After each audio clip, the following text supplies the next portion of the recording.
Si l'affaire Jubilard retient en haleine la France entière depuis le mois de décembre 2022, un autre dossier judiciaire est non élucidé depuis encore plus longtemps, celui de la famille Dupont-Ligonnès.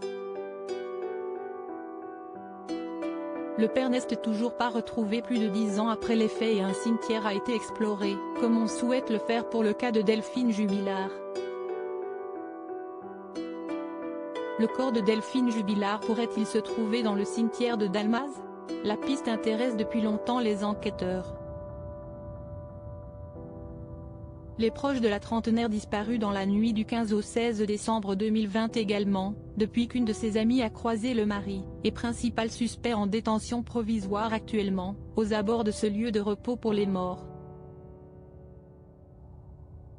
Fouiller un tel endroit n'est pas une mince affaire pour les autorités, cependant, elles ont déjà pu le faire pour une autre affaire particulièrement médiatisée, celle de Dupont de Ligonnès.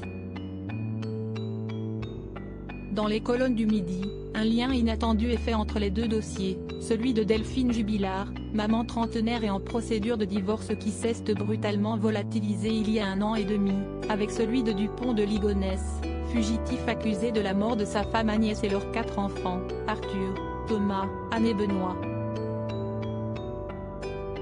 En effet, au mois de juin 2022, une fouille exceptionnelle a eu lieu pour tenter de retrouver la trace de Xavier Dupont de Ligonnès s'est déroulée dans un cimetière du Var à Grimaud.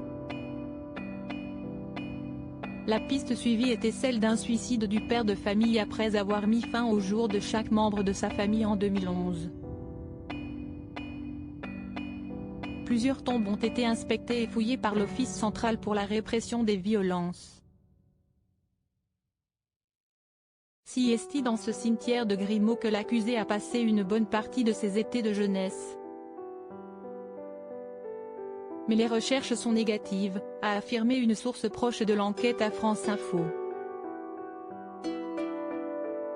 Avoir parlé avec une amie de sa femme du cimetière et des tombes qui s'y trouvent en faisant d'étranges allusions, serait-ce une nouvelle provocation du peintre plaquiste comme il avait pu le faire avec la ferme qui a brûlé?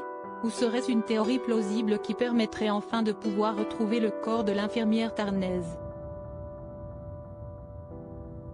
Cela pourrait mettre fin au mystère qui accable les proches de Delphine, née au Saguel. Cédric Jubilard reste présumé innocent des faits qui lui sont reprochés jusqu'au jugement définitif de cette affaire.